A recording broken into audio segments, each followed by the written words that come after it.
failure to deter Iran risks World War III in the Middle East, as reported on the Hill news outlet.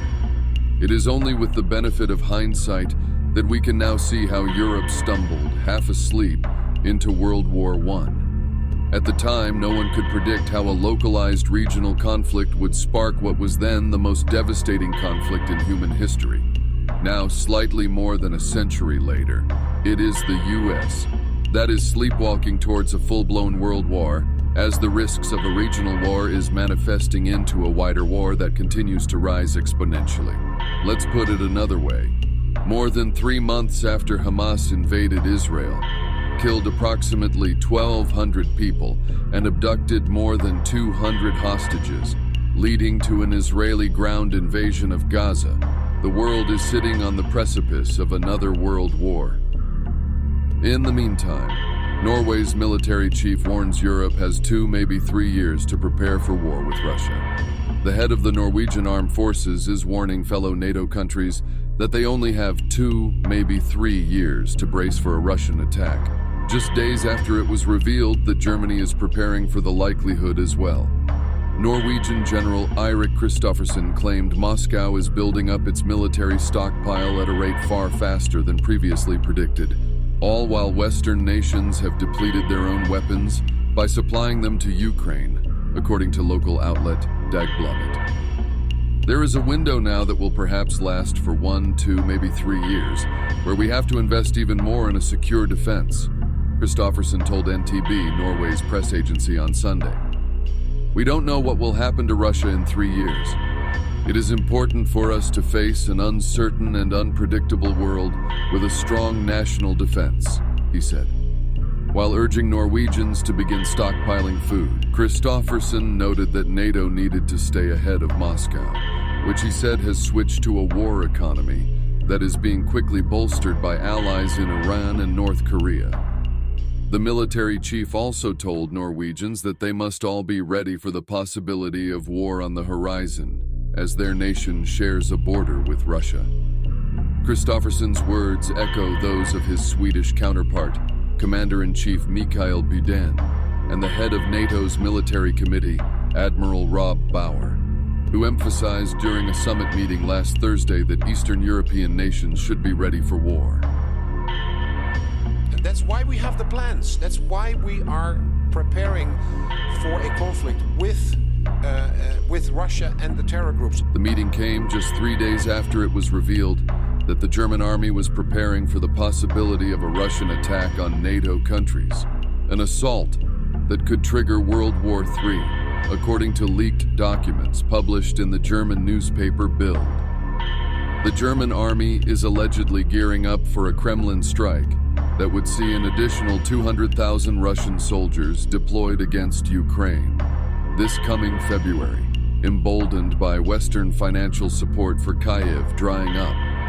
And in other World War III news, Iran just targeted U.S. troops in Iraq, hours after Tehran vowed revenge, and blamed Israel for a deadly attack on a building housing its elite forces in the Syrian capital Damascus, driving fears of wide regional conflict.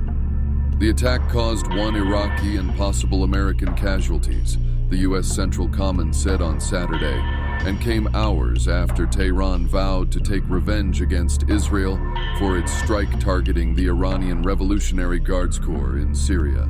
Multiple ballistic missiles and rockets were launched by Iranian-backed militants in western Iraq targeting Al-Assad Air Base, CENTCOM said on X. Most of the projectiles were intercepted by the base's air defense systems, but others impacted on the base, the statement said.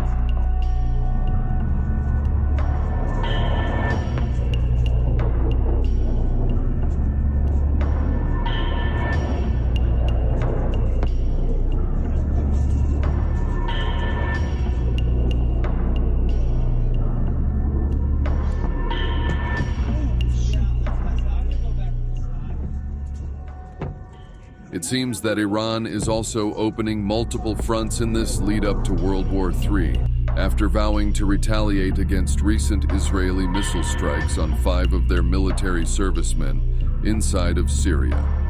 On Saturday, 18th of January, Iran's President Ebrahim Raisi said his country would retaliate against the attack in Damascus, which killed 5 members of the IRGC. Tehran blamed Israel for the latest attack targeting its forces in Syria, a close ally of Iran. The Islamic Republic will not leave the Zionist regime's crimes unanswered, Raisi said, according to state broadcaster IRIN. This just days after a confrontation with another regional neighbor, Pakistan, where they exchanged missiles against one another. But this confrontation between the two Muslim allied countries was short-lived, and both countries have vowed to show restraint after Turkey and China intervened in the matter to ease the tension between the two.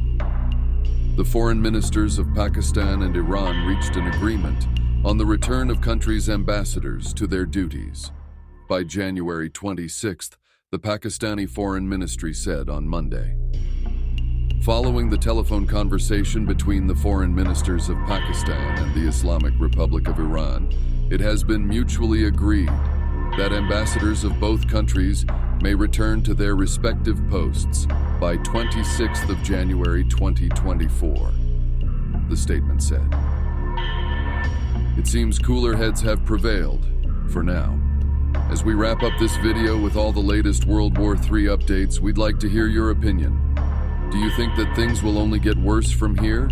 Or might there still be hope for humanity to end tensions in time? Share your thoughts in the comments below, and join us on the next video as we vow to bring regular updates from around the world on this highly explosive topic. Thank you for watching.